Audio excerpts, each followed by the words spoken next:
बिस्मिल्लाहिर्रहमानिर्रहीम। अस्सलाम वालेकुम बच्चों आज का जो हमारा टॉपिक है वो है oogenesis।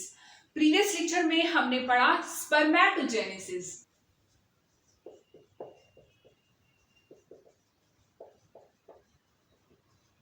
तो बच्चों स्पर्मेटोजेनेसिस में स्पर्म की फॉर्मेशन होती है, जबकि oogenesis में एग या ओवम की फॉर्मेशन होती है। इसके अलावा स्पर्मेटोजेनेसिस मेल की बॉडी में होता है, जबकि oogenesis फीमेल के बॉडी में चलता है। स्पर्मेटोजेनेसिस प्राइमरी 6 ऑर्गन्स जिसे हम टेस्टिस बोलते हैं, ये क्या है? टेस्टिस है। टेस्टिस के अंदर स्पर्म की फॉर्मेशन होती है, यानी स्पर्मेटोजेनेसिस टेस्टिस के अंदर होता है, जबकि oogenesis फीमेल के बॉडी के अंदर ये क्या है? ये यूट्रस है। यूट्रस के साथ पेयर की फॉर्म में 2 ओवरीज होती हैं। ये ओवरी है। इस ओवरी के अंदर oogenesis होता है, यानी एग की फॉर्मेशन होती है। तो बच्चों स्पर्मेटोजेनेसिस स्टार्ट होता है एक मेल बच्चे में, जब ये मेल बच्चा जो है 13 से 14 साल का हो जाता है, तो इसके टेस्टिस में स्पर्म बनना शुरू हो जाते हैं। जबकि फीमेल के केस में ये बात जो है ये बिल्कुल अलग है। क्या होता है फीमेल की बॉडी में? जब एक फीमेल मां के वूम में होती है, जब एक फीमेल मां के वूम में होती है, तब से उनके बॉडी में एग की फॉर्मेशन बनना शुरू हो जाती है। ये इस बच्ची की मां है, मामा है, और ये क्या है? ये इसका यूट्रस है। यहां पे मैं बना लेती हूं यूट्रस। ये मामा का यूट्रस है, ये विजाइनल ओपनिंग है, और इसके साथ ये है ओवरी। तो इस ओवरी में एग की फॉर्मेशन हुई, एग यहां से गया फिलोपियन ट्यूब में। ये क्या है? ये फिलोपियन ट्यूब है। एग यहां से गया इस फिलोपियन ट्यूब में, यहां पे आया। अब ये जो मामा है और ये पापा है, इसने टोपी पहनी है, ये पापा है। किसका? इस बच्ची का, जिसमें हम एग की फॉर्मेशन करा रहे हैं। तो पापा की तरफ से स्पर्म आया, पापा की तरफ से ये स्पर्म आया। सेक्सुअल इंटरकोर्स के दौरान ये स्पर्म जो है यहां पे आ गया इस मम्मा के यूट्रस में। स्पर्म मूव करता हुआ फिलोपियन ट्यूब तक पहुंच गया। यहां पे फिलोपियन ट्यूब में एग पड़ा हुआ है। अब इस फिलोपियन ट्यूब में स्पर्म और एग की फ्यूजन हुई, यानी ये एग जो है फर्टिलाइज्ड हो गया। फर्टिलाइजेशन से जाइगोट बना, यहां पे जाइगोट बना। अब जाइगोट मैं इधर बना लेती हूं। जाइगोट में क्या होता है? 46 क्रोमोसोम होते हैं, क्योंकि 23 जो है पापा के स्पर्म में थे वो आए, और 23 क्रोमोसोम मामा के एग में थे। तो आपस में ये मिल के इन्होंने जाइगोट बनाया। तो हमारे पास टोटल कितने क्रोमोसोम बन गए जाइगोट में? 46 क्रोमोसोम। अब ये हमारा इस बच्ची का जाइगोट है, यानी इससे अब ये बच्ची बनेगी जिसका हम एग बना रहे हैं। जाइगोट जो है माइटोटिकली डिवाइड होगा। कहां पे डिवाइड होगा? मम्मा के यूट्रस में। मम्मा के यूट्रस में यहां पे ये डिवाइड होगा, यानी माइटोटिकली डिवाइड होगा। माइटोटिकली का क्या मतलब है? एक सेल से 2 सेल बनेंगे, लेकिन इसका जो क्रोमोसोम नंबर है वो 46 ही होगा। इसी तरह ये फिर से डिवाइड होंगे और सेल का नंबर जो है ऐसे इंक्रीज होता जाएगा। तो एक स्टेज आएगा जिसमें जाइगोट जो है बहुत सारे सेल बना लेगा, और जाइगोट की जो सेल हैं वो खुद को इस तरह अरेंज कर लेंगे। ये सारे सेल जो है 46 क्रोमोसोम के हैं। अब इन सेल्स को बोला जाता है जर्मिनल सेल्स। क्या बोला जाता है? Germinal cells. जर्मिनल सेल्स जो है ये 3 टाइप्स के होते हैं। अपर मोस्ट जो लेयर है इसको बोला जाता है एक्टोडर्म, दरमियान में जो है इसको मेसोडर्म,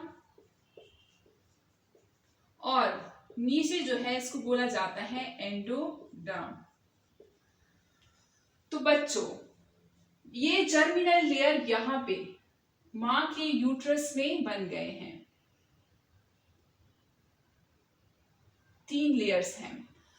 अब यहाँ पे क्या होता है, टाइम गुजरने के साथ साथ एक्टोडर्म जो है वो इस बच्ची के बॉडी का एक पार्ट बनाएगा, मेसोडर्म जो है वो कोई इस बच्ची का दूसरा बॉडी का दूसरा पार्ट बनाएगा, और एंडोडर्म जो है वो इस बच्ची के बॉडी का कोई तीसरा पार्ट बनाएगा। यानी इस तरह जब टाइम गुजरता जाएगा तो यहाँ पे हमारे पास फीटस बनेगा, फीटस की बॉडी बनेगी। फीटस कौन है? गर्ल है, बच्ची है। अब ये फीटस जब डेवलप हो रहा होता है तब से इसके बॉडी में ये फीटस जो है ये डेवलप हो रहा होता है, तब से इसकी बॉडी में यहाँ पे यूट्रस बन जाता है। यूट्रस बन जाता है और यूट्रस के साथ ओवरीज बन जाती हैं।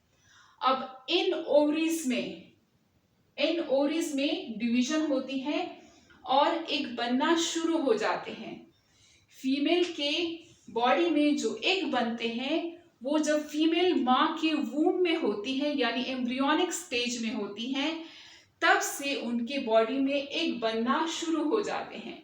तो मेरे प्यारे बच्चों, अब हम क्या करने वाले हैं, इस मम्मा के पेट में जो गर्ल फीटस है उनकी ओवरी को हम यहाँ से निकाल लेते हैं और जूम करके बना लेते हैं और देख लेते हैं कि कैसे इस बच्ची के जो एम्ब्रियोनिक स्टेज में है अभी, कैसे इस बच्ची के ओवरी में एग की फॉर्मेशन होना शुरू हो जाती है। ये मैं मिटा देती हूँ ताकि मेरे लिए जगह बन जाए। तो बच्चों, ये मैं बना रही हूँ यूट्रस किसका? फीमेल फीटस का, जो अभी मम्मा के वूम में है। ये है ओवरी, ओवरी पेयर की फॉर्म में होते हैं, और ये है फीटस, फीमेल फीटस, यूट्रस।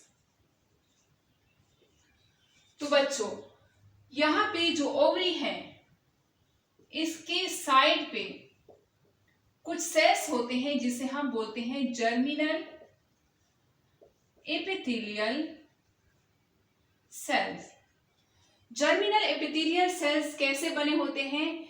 जब ये बच्ची जो है जायगोट के फॉर्म में होती है, तब जायगोट जब डिवाइड कर रहा होता है तो बहुत सारे सेल बन जाते हैं। उन सेल्स में कुछ एक्टोडर्म, कुछ मेसोडर्म, कुछ एंडोडर्म बन जाते हैं, और इसी तरह उनमें कुछ सेल्स जो है जर्मिनल एपिथेलियल सेल्स कहलाते हैं। ओवरी का ये जो अंदर वाला पोर्शन है ये सारा, इसको बोला जाता है स्ट्रोमा। स्ट्रोमा को 2 हिस्सों में डिवाइड किया होता है। सबसे इनर मोस्ट जो पोर्शन है जिसमें ब्लड वेजल्स गई होती हैं, इस पोर्शन को मेड्यूला बोला जाता है, मेड्यूला, और ये है ब्लड वेजल्स। और ये साइड का जो एरिया है स्ट्रोमा का, इसको कार्टेक्स बोला जाता है। इस कार्टेक्स में ही एग बनते हैं।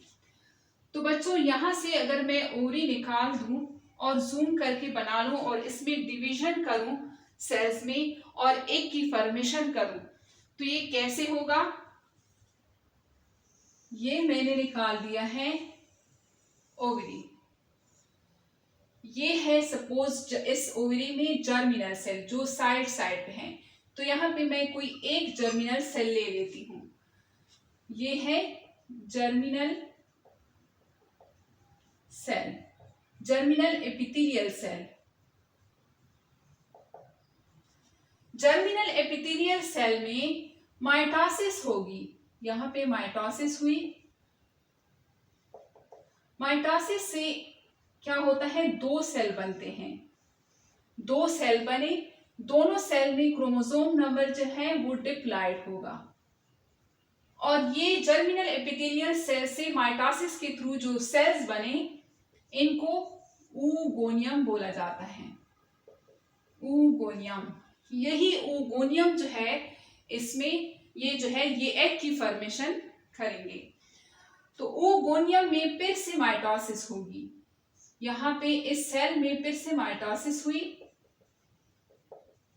इसी सेल में भी माइटोसिस होगी, लेकिन मैं एक सेल बना रही हूं ताकि टाइम जो है वो बच जाए।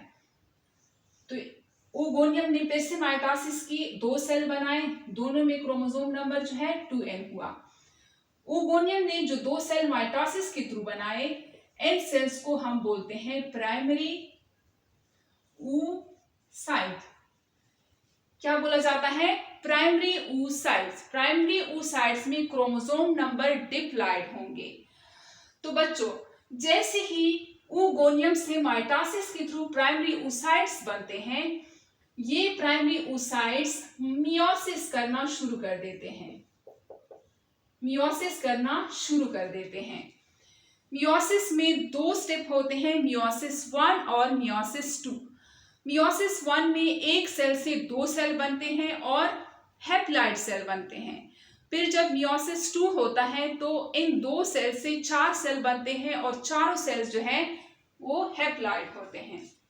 तो बच्चों, प्राइमरी oocyte ने जैसे ही मियोसिस 1 करना शुरू किया, मियोसिस 1 में प्रोफेज 1 में गई, प्रोफेज 1 में डिप्लोटीन स्टेज में जैसे ही पहुंची ये सेल, तो इसको मजीद डिवीजन से रोक दिया गया। ये क्या है, ये प्राइमरी oocyte ही है,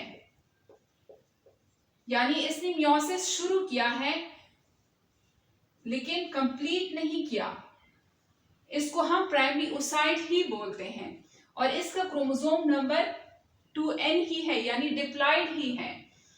इसने मियोसिस शुरू तो की है लेकिन कंप्लीट नहीं की, इस वजह से इसका जो क्रोमोसोम नंबर है ये अभी डिप्लॉइड है। प्राइमरी oocyte में इस सेल को सस्पेंड कर दिया गया, इसको अरेस्ट कर दिया गया, इसके हाथ पैर बांध दिए गए, इसको डिवाइड होने से रोका गया। तो ये सेल अभी क्या करेगा, ये सेल जो है इसने रोना धोना शुरू किया और अपने आसपास यहाँ पे जो सेल्स होते हैं, स्ट्रोमा में जो और सेल्स होते हैं, इनको बुला दिया कि मेरे साथ तो बहुत बुरा हुआ, मुझे डिवाइड होने से रोक दिया गया। तो ये सेल आके यहाँ पे जो कार्टेक्स में सेल्स हैं, ये सेल आके यहाँ पे जरगा बुला लेते हैं, पंचायत लगा लेते हैं। इन सेल्स को बोला जाता है, जिन्होंने जरगा बना दिया है यानी पंचायत लगा दी है, इनको ग्रैन्युलोसा सेल बोला जाता है। ग्रैन्युलोसा सेल्स जो है ऐसे इर्द गिर्द इकट्ठे हो जाते हैं, एक लेयर बना लेते हैं प्राइमरी oocyte के। Primary oocyte plus granulosa cell को, यानी ये जो स्ट्रक्चर है इसको हम बोलते हैं प्राइमरी फॉलिकल, प्राइमरी फॉलिकल। तो बच्चों, फीमेल में जो गैमीट्स हम बनाते हैं वहां पे जस्ट हम एग की फॉर्मेशन नहीं पढ़ते। फीमेल में जब गैमीट्स बनता है तो एग के फॉर्मेशन के साथ एक और स्ट्रक्चर भी बनता है जिसे हम फॉलिकल्स बोलते हैं। तो बच्चों, फॉलिकल्स क्या होते हैं, फॉलिकल्स जब जो एग बनता है उसके गिर्द कुछ सेल का स्ट्रक्चर होता है, कुछ सेल्स जमा होते हैं जो कि इस एग को न्यूट्रिशन भी प्रोवाइड करते हैं और इस एग की हिफाजत भी करते हैं। तो बच्चों, अब ये प्राइमरी फॉलिकल्स जो है, यहाँ पे इस सेल ने, प्राइमरी oocyte ने ग्रैन्युलोसा सेल को बुला लिया है, जरगा बुला लिया है और ये मशवरा करने लग गए हैं कि तुम्हारे साथ क्यों इतना बुरा हुआ।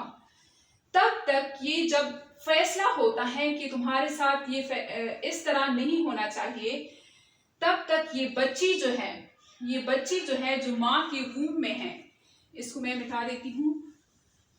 ये बच्ची जो है जो माँ के वूम में है, माँ के वूम में है, उनमें जो यूट्रस है उसमें ये सारा प्रोसेस, जो ओवरी है उसमें ये प्रोसेस इतना हो गया है, तब इसकी पार्चुरेशन हो जाती है।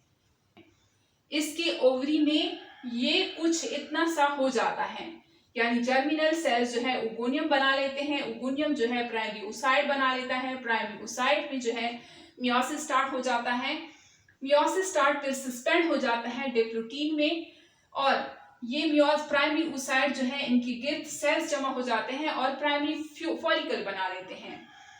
इस स्टेज में बच्ची की पार्चुरेशन हो जाती है।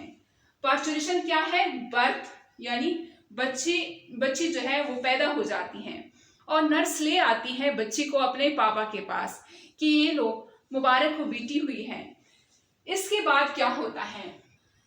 अब ये बच्ची का जो बर्थ हुआ, ये है बर्थ, ये है बर्थ लाइन। बर्थ लाइन में जो है प्राइमरी फॉलिकल ही बने थे बच्ची के ओवरी में, प्राइमरी फॉलिकल्स बने थे, बहुत सारे प्राइमरी फॉलिकल्स बने थे, यानी 2 मिलियन तक प्राइमरी फॉलिकल्स बने थे। अब ये बच्ची बड़ी होती जा रही है, यानी 1 महीना, 2 महीने से 1 साल, 2 साल, इस तरह 10 साल, 11 साल, 12 साल, 13 साल से 14 साल। तो ये जो स्टेज है बर्थ से लेकर 13 से 14 साल तक, इस बच्ची के ओवरी में कोई भी चेंजेस नहीं हो रही। यही प्राइमरी फॉलिकल्स इस बच्ची के ओवरी में बने हुए हैं। लेकिन ये प्राइमरी फॉलिकल्स जिसकी तादाद जो है 2 मिलियन तक है, अब ये कम होगी, यानी ये डीजेनरेट होते जाते हैं। इस स्टेज में डीजेनरेट होते जाते हैं और जब बच्ची 13 से 14 साल की हो जाती हैं, तब तक उनके पास 60K से 80K तक प्राइमरी फॉलिकल रह चुके होते हैं। यानी प्राइमरी फॉलिकल्स बर्थ के दौरान इस बच्ची के पास एक ओवरी में 2 मिलियन तक होते हैं। जब ये खेलती कूदती हैं और बड़ी हो जाती हैं, यानी 13 से 14 साल तक हो जाती हैं, तब तक ये अपने सारे प्राइमरी फॉलिकल्स लॉस कर चुकी होती हैं। जस्ट इनके पास 60,000 से 80,000 तक प्राइमरी फॉलिकल्स रह चुके होते हैं। तो अब बच्चों 13 से 14 साल की हो गई है। अब ये बच्ची 13 से 14 साल की हो गई है। इसके ब्रेन में कुछ चल रहा है। इसके ब्रेन में क्या है? ये है इस बच्ची का ब्रेन। ये ब्रेन का फ्रंट पार्ट है जिसे हम सेरेब्रम बोलते हैं, और ये आइस है, यानी फ्रंट पार्ट है। सेरेब्रम में एक ग्लैंड होता है बड़ा, जिसे हम हाइपोथैलेमस बोलते हैं।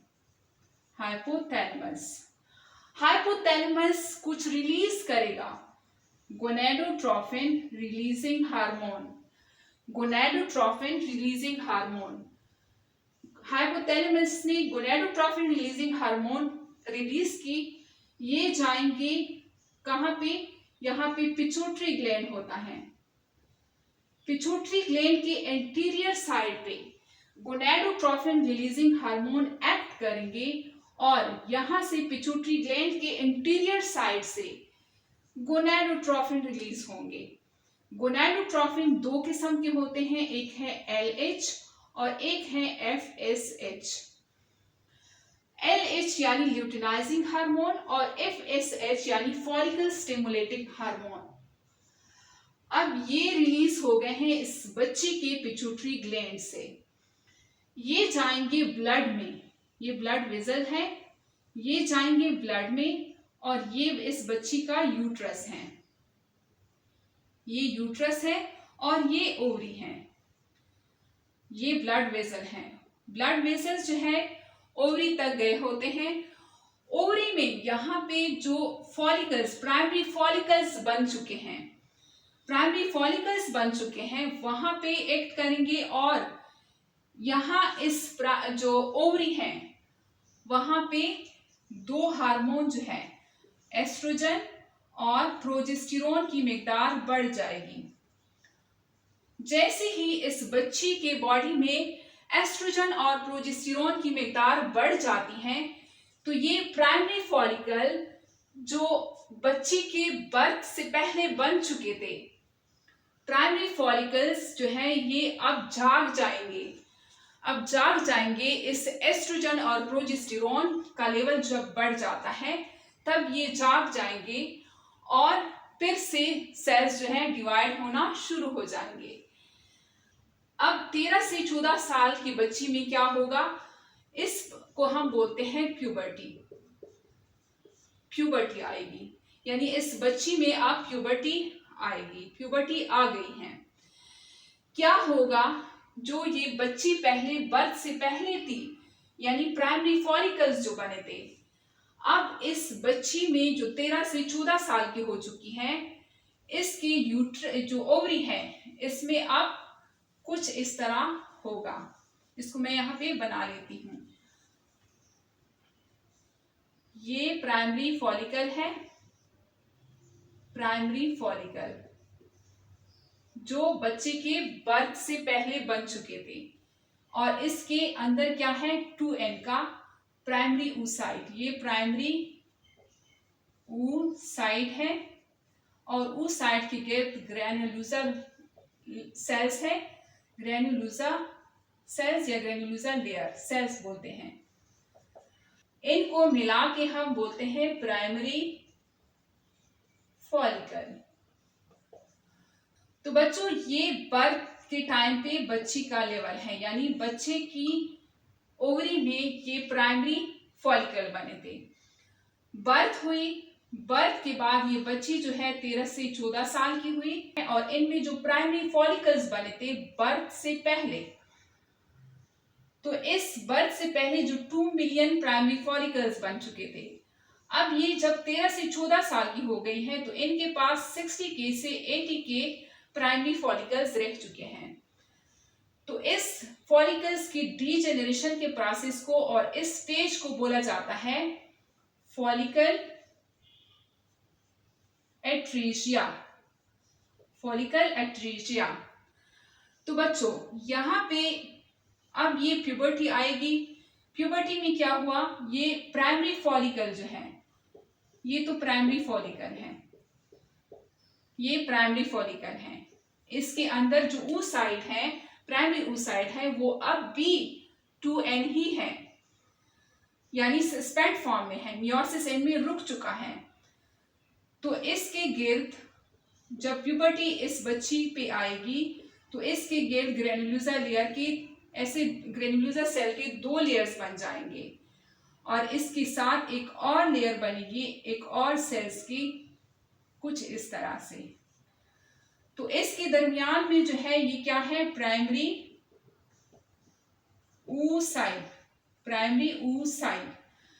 प्राइमरी oocyte के गिर्द 2 लेयर है ग्रैन्युलोसा के, ग्रैन्युलोसा सेल्स के। ग्रैन्युलोसा सेल के बाहर एक और लेयर है, इसको हम बोलते हैं तीका। अब ये जो स्ट्रक्चर है जिसमें प्राइमरी oocyte, ग्रैन्युलोसा सेल के 2 लेयर और तीका, इस स्ट्रक्चर को बोला जाता है सेकेंडरी फॉलिकल। सेकेंडरी फॉलिकल में अब भी जो प्राइमरी oocyte है वो सस्पेंड फॉर्म में है। सेकेंडरी फॉलिकल के बाद हमारे पास आएगी टर्शरी फॉलिकल।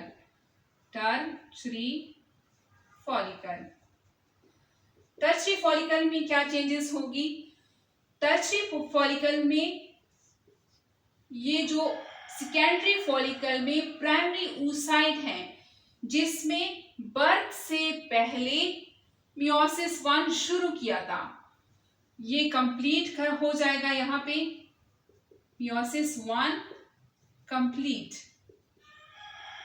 मियोसिस 1 की कंप्लीशन से इस प्राइमरी oocyte से 2 सेल्स बनेंगे, ये हैं 2 सेल। ये चूंकि मियोसिस 1 से बन गए हैं तो इसमें भी एन होगा और इसमें भी एन होगा। एक बड़ा सेल होगा और एक छोटा सेल। छोटे सेल को हम बोलते हैं first polar body, first polar body. और ये जो बड़ा सेल है इसको हम बोलते हैं secondary, secondary oocyte, secondary oocyte। First polar body कमजोर सा होता है, इसमें साइटोप्लाज्म इतना नहीं होता, तो ये क्या हो जाता है, यहाँ पे डीजेनरेट हो जाता है। फर्स्ट पोलर बॉडी यहाँ पे डीजेनरेट हो जाता है, या डिवीजन से पहले डीजेनरेट हो जाता है या डिवीजन कंप्लीट करके डीजेनरेट हो जाता है। तो यहाँ पे मियोसिस 1 हुई, 2 सेल्स बने, एक है सेकेंडरी oocyte जो हेल्दी सेल है और एक first polar body. First polar body degenerate हुआ। इस सेकेंडरी oocyte के गिर्द ग्रेन्युलोसा लेयर्स के सेल्स होंगे, ये है ग्रेन्युलोसा सेल्स। ग्रेन्युलोसा सेल्स के अंदर ऐसे स्पेस आएगा, ग्रेन्युलोसा सेल्स के अंदर ये स्पेस आएगा, ये खाली जगह जो है इसको हम बोलते हैं एंट्रम। इस खाली जगह को बोला जाता है एंट्रम। एंट्रम जो है ये फिल्ड होता है, filled with fluid, follicle fluid, इसमें फ्लूइड होता है। इसके अलावा यहाँ पे टीका के 2 सेल्स आ जाते हैं, टीका के 2 सेल्स बनते हैं। ये एक सेल, एक लेयर है, टीका के 2 लेयर्स बनते हैं। ये एक लेयर टीका ने बना लिया है और ये दूसरी लेयर है टीका सेल्स की। जो बाहर वाली लेयर है इसको बोलते हैं टीका एक्सटर्ना, टीका एक्सटर्ना। और जो अंदर वाली लेयर है इसको बोला जाता है टीका इंटरना। और इसके अंदर जो है ग्रेन्युलोसा, ग्रेन्युलोसा सेल्स हैं। ये है tertiary follicle, tertiary follicle. Tertiary follicle में क्रोमोसोम नंबर क्या हुआ, क्रोमोसोम नंबर अब हाफ हो गया है, हैप्लॉइड है। टर्चरी फॉलिकल में जो oocyte है इसे हम सेकेंडरी oocyte बोलते हैं। क्या नाम है इसका, इसका नाम है सेकेंडरी oocyte। टर्चरी फॉलिकल में सेकेंडरी oocyte होता है, इसमें क्रोमोसोम नंबर हाफ होते हैं, मियोसिस 1 कंप्लीट हो जाता है। टर्चरी फॉलिकल जो है ये मजीद आगे जाके और मैच्योर हो जाता है, मॉडिफाइड हो जाता है। किस चीज में, ग्राफियन फॉलिकल में।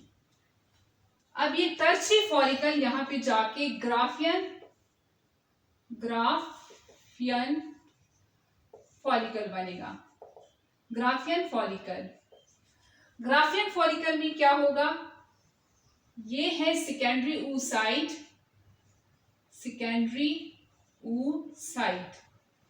सेकेंडरी oocyte के बाहर एक नॉन सेलुलर लेयर होती है जिसे ज़ोना पेलुसेडा बोला जाता है, ज़ोना पेलुसेडा। ज़ोना पेलुसेडा के बाहर ग्रेनुलोसा सेल्स की लेयर होती है ऐसे, इसको बोला जाता है कोरोना रेडिएटा, कोरोना रेडिएटा। इसके बाहर ऐसे बहुत सारे सेल्स होते हैं, ऐसे एक स्ट्रक्चर सा बना लेते हैं, और जो एंट्रम है वो और भी बढ़ जाता है। एंट्रम जो है ये कैरेक्टरिस्टिक है टर्चरी फॉलिकल का, लेकिन यहाँ पे ग्राफियन फॉलिकल में भी ये होता है और काफी बड़ा हो जाता है। ये है बहुत सारे ऐसे ग्रेन्युलोसा सेल, ग्रेन्युलोसा सेल, और इसके बाहर ऐसे टीका के 2 लेयर्स, टीका सेल्स के 2 लेयर्स। ये है टीका इंटरना और इसके बाहर लेयर जो है ये है टीका एक्सटर्ना, एक्सटर्ना। तो बच्चों जो ग्राफियन फॉलिकल में सेकेंडरी oocyte है ये अब फिर से मियोसिस 2 शुरू करेगा। मियोसिस 2 इसने शुरू कर दिया। जैसे ही ये मियोसिस 2 में मेटाफेज स्टेज में गया, मेटाफेज 2 में, तब से फिर इसको सस्पेंड कर दिया गया, इसको रोक दिया गया, यानी इस सेल को फिर से डिवाइड होने से रोक दिया गया। अब क्या हुआ, ये जो ग्राफियन फॉलिकल है, ग्राफियन फॉलिकल कहां पे होता है? ग्राफियन फॉलिकल ओवरी में होता है। ये क्या है? ये ग्राफियन फॉलिकल है। इसके अंदर जो है ये क्या है? Secondary oocyte। ग्राफियन फॉलिकल यहां से पट जाएगा, ये सेल्स जो है इसके पट जाएंगे और ये सेल्स जो है पट जाएंगे।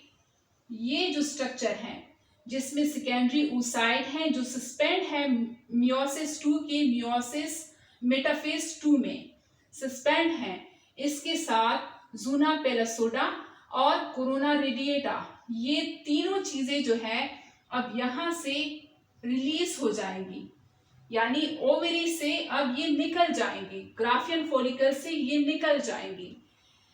सेकेंडरी oocyte ग्राफियन फॉलिकल से ज़ूना पेलोसोडा और कोरोना रेडिएटा के साथ रप्चर होके ये निकल जाएंगे। अब इसको मैं अगर यहां पे बना लूं, ये है यूट्रस, इस बच्ची का जो अब प्यूबर्टी ने इसको हेड कर दिया है। ये है यूट्रस और ये है ओवरी। अब ओवरी में ये ग्राफियन फॉलिकल बन गए हैं। Graafian follicle, primary follicle, secondary follicle, tertiary follicle से फिर ग्राफियन फॉलिकल बन गए हैं। ग्राफियन फॉलिकल में हमारे पास हमारी दुल्हन है। दुल्हन कौन है? Secondary oocyte। ये सेकेंडरी oocyte यहां से रिलीज होगी किन किन चीजों के साथ? ज़ूना पेलोसोडा और कोरोना रेडिएटा के साथ। ये यहां से रिलीज हो गई है और इस यूट्रस के फिलोपियन ट्यूब में जो फिंगर लाइक स्ट्रक्चर्स हैं, ये क्या करेंगे? इसको अपने पास बुलाएंगे। तो ये एक गया फिलोपियन ट्यूब में ये एक गया, हमारी दुल्हन गई। तो अब क्या होगा? यहाँ पे फिलोपियन ट्यूब में ये इंतजार करेगी, अनारकली जो है अपने सलीम का इंतजार करेगी।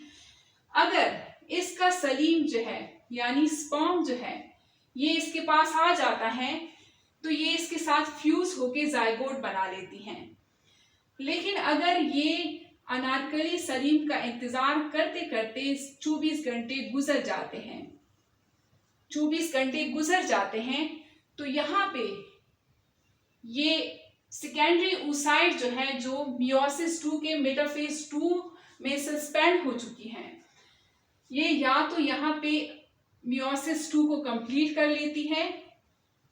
अगर ये मियोसिस 2 को कंप्लीट कर लेती हैं और 24 घंटे तक ये अपने सलीम का इंतजार करती हैं और इसका सलीम नहीं आता, इसने मियोसिस 2 भी कर लिया, इंतजार भी 24 घंटे तक कर लिया, लेकिन इसका सलीम नहीं आया, तो क्या होगा? तो ये खुदकुशी कर लेगी, एपोप्टोसिस कर लेगी, एपोप्टोसिस यानी खुदकुशी कर लेगी। खुदकुशी करने के साथ ये जब मेंस्ट्रुअल साइकिल आएगा तो ये मेंस्ट्रुएशन के साथ निकल जाएगी। तो बच्चों, अगर ये अनारकली जो है, अनारकली में मियोसिस 2 कंप्लीट नहीं होता और ये 24 घंटे तक सलीम का इंतजार कर लेती हैं और इसका सलीम नहीं आता और ये खुद को मियोसिस 2 भी कंप्लीट नहीं करती, तब क्या होगा? 24 घंटे गुजर गए हैं, तब ये जो है इस दीवार के साथ अनारकली को दीवार में टांग दिया जाता है। तो ये अनारकली जो है यूट्रस के वॉल में इसको टांग दिया जाता है, खुद को एब्जॉर्ब करा देती हैं, इसके वॉल के साथ खत्म करा देती हैं। तो बच्चों, इसके अलावा हमारे पास oogenesis में जो सेल बनता है यानी एग जो बनता है वो एक ही एग बनता है। एक मंथ में एक ओवरी से एक एग रिलीज होता है और दूसरे मंथ में दूसरे ओवरी से एग रिलीज होता है। जबकि स्पर्मेटोजेनेसिस में एक सेल से हमारे पास 4 सेल्स बनते थे।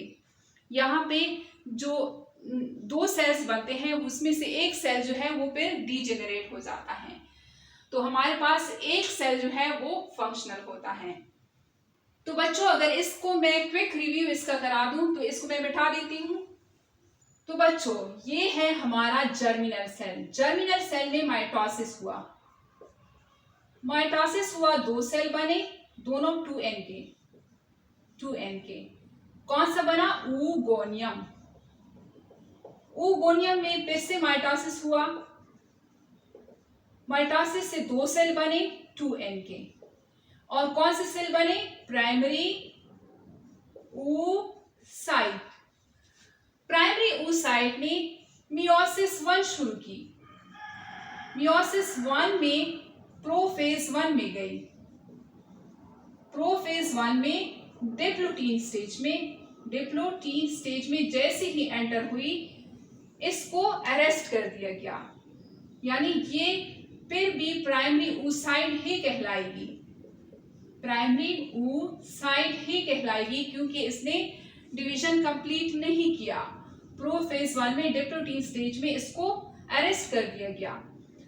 अब जब इसको अरेस्ट कर दिया गया तो इसने कुछ और सेल बुला लिए पंचायत के लिए, जरगा बुला लिया। ये सेल इसके गिर्द जमा हो गए और प्राइमरी oocyte ही है तो इसमें क्रोमोसोम नंबर 2n है क्योंकि मियोसिस 1 कंप्लीट नहीं हुआ। अब ये जो पंचायत इसने बना ली है इसको हम बोलेंगे primary follicle. Primary follicle. Primary follicle में बच्चे की बर्थ हो जाती है। बच्चे की बर्थ जब होती है तो एक ओवरी में तकरीबन 2 मिलियन तक प्राइमरी फॉलिकल्स होते हैं। बच्ची अब जब इनकी बर्थ हो जाती है तो ये बच्ची जो है, जब यहाँ पे बना लेती हूँ, तो ये बच्ची जो है अब 13 से 14 साल की जब होती है, इस अरसे में यानी बर्थ से लेके 13 से 14 साल तक इस बच्ची में जो 2 मिलियन प्राइमरी फॉलिकल्स बने थे ये सारे डीजेनरेट हो जाते हैं और 60K यानी 60,000 से 80,000 तक प्राइमरी फॉलिकल्स रह जाते हैं। इसके बाद जब प्यूबर्टी आती है, ब्रेन में जो है ब्रेन जाग जाता है, हाइपोथैलेमस इशारा दे देता है कि एस्ट्रोजन और प्रोजेस्टेरोन बना। जब एस्ट्रोजन और प्रोजेस्टेरोन का लेवल बढ़ जाता है तो ये प्राइमरी फॉलिकल्स जो बर्थ से पहले बनी थी अब ये जाग जाएंगी, जो प्राइमरी फॉलिकल्स हैं, और इसके अंदर जो प्राइमरी oocyte है ये जाग जाएंगी और यहाँ पे सेकेंडरी फॉलिकल्स बनाएंगे। सेकेंडरी फॉलिकल्स में ग्रेनुलोसा के 2 लेयर्स आ जाएंगे और एक लेयर जो है टीका सेल का आ जाएगा। इसमें भी क्रोमोसोम नंबर जो है वो 2n ही होंगे, यानी प्राइमरी oocyte ही है अभी, प्राइमरी oocyte। और ये क्या है? ये है सेकेंडरी फॉलिकल। सेकेंडरी फॉलिकल में जो बर्थ से पहले मियोसिस 1 शुरू हुआ था, अब ये मियोसिस सेकेंडरी फॉलिकल कंप्लीट करेगा और क्या बनाएगा? Tertiary follicle. टर्शरी फॉलिकल्स में प्राइमरी oocyte से 2 सेल्स बनेंगे, एक छोटा सेल और एक मोटा सेल, और दोनों सेल जो है हैप्लॉइड होंगे। छोटा सेल जिसे हम फर्स्ट पोलर बॉडी बोलते हैं डीजेनरेट हो जाएगा और जो दूसरा सेल है हेल्दी सेल है इसको हम नाम देंगे secondary oocyte। Secondary oocyte tertiary follicle में बनता है। सेकेंडरी oocyte टर्शरी फॉलिकल में बनता है और इसमें क्रोमोसोम नंबर हैप्लॉइड होते हैं बच्चों। यहाँ पे ये है ग्रेनुलोसा के लेयर्स, बहुत सारे सेल्स जमा हो जाते हैं। इसके अलावा यहाँ पे एक कैविटी बन जाती है, ये है कैविटी। इस कैविटी को बोला जाता है एंट्रम। एंट्रम कैरेक्टरिस्टिक फीचर है टर्शरी फॉलिकल का। यहाँ पे एंट्रम बन गया है। इसके अलावा यहाँ पे 2 लेयर्स जो है थीका के बन गए हैं। एक है थीका एक्सटर्ना और एक है थीका एंटरना। एंटरना मीन्स अंदर वाली लेयर और एक्सटर्ना मीन्स बाहर वाली लेयर। टर्शरी फॉलिकल में क्या होगा? Tertiary follicle mature Graafian follicle बनाएगा। ग्राफियन फॉलिकल में भी क्रोमोसोम नंबर जो है n होगा और इसमें सेकेंडरी oocyte ही होगा। सेकेंडरी oocyte के बाहर जो है यहाँ पे नॉन सेलुलर लेयर होगी जिसे ज़ूना पेलसुडा बोला जाता है। ज़ूना पेलसुडा के बाहर ग्रेन्युलोसा की लेयर होंगी जिन्हें हम बोलते हैं कोरोना रेडिएटा के बाहर ये कैविटी जिसे एंट्रम हम बोलते हैं ये और भी बड़ी हो जाएगी और इसी तरह और सेल जो है ग्रेन्युलोसा के यहाँ पे लेयर्स बन जाएंगे और साथ में थीका एक्सटर्ना और थीका इंटरना भी होगा। अब ग्राफियन फॉलिकल में यानी जब ग्राफियन फॉलिकल बनता है तब ये सेकेंडरी oocyte जो है मियोसिस 2 शुरू करा देता है। मियोसिस 2 में जब मेटाफेज में पहुंचता है तब ये सस्पेंड हो जाता है। मियोसिस 2 में मेटाफेज 2 की सूरत में ये सस्पेंड हो जाता है और इसी फॉर्म में यानी सेकेंडरी oocyte में मियोसिस 2 अभी स्टार्ट है, मेटाफेज 2 के स्टेज में है। इसी में ये फॉलिकल जो है ग्राफियन फॉलिकल रप्चर हो जाता है और यहाँ से secondary oocyte with corona radiata and zona pellucida यहाँ से निकल जाता है, फिलोपियन ट्यूब में चला जाता है। अब ये अनारकली जो है अपनी सलीम का इंतजार करते हुए अगर सलीम आ जाता है यानी जो स्पर्म है वो आ जाता है तो ये उसके साथ फर्टिलाइज हो जाती हैं और इसी दौरान ये मियोसिस 2 भी कंप्लीट कर देती हैं और जायगोट बना लेती हैं। लेकिन अगर इसका सलीम नहीं आता, ये अनारकली जो है इंतजार करती है और 24 घंटे तक ये इंतजार करती है और इसका मियोसिस 2 कंप्लीट हो जाता है, फिर भी सलीम नहीं आता तो क्या होता है? ये खुदकुशी कर लेती हैं, एपोप्टोसिस कर लेती हैं और मेंस्ट्रुएशन के साथ ये सेल जो है ये एग जो है सेकेंडरी oocyte जिसे हम बोलते हैं, अब ये एग है ये क्या हो जाता है? ये शेड हो जाता है क्योंकि इसने मियोसिस 2 कंप्लीट कर दिया है, ये शेड हो जाता है, एपोप्टोसिस करा दी है। अगर मियोसिस 2 इसमें कंप्लीट नहीं होता और इसने 24 घंटे भी गुजार दिए हैं इंतजार में और इसका सलीम नहीं आया, तब ये क्या करती हैं? तब ये खुद को दीवार में टांग देती हैं यानी यूट्रस के वाल के साथ ये फ्यूज हो जाती हैं, यानी ये मेंस्ट्रुएशन के साथ फिर शेड नहीं होती। तो बच्चों ये है oogenesis। उम्मीद करती हूँ आप लोगों को समझ में आ गया होगा। मिलते हैं नेक्स्ट लेक्चर में। अल्लाह हाफिज।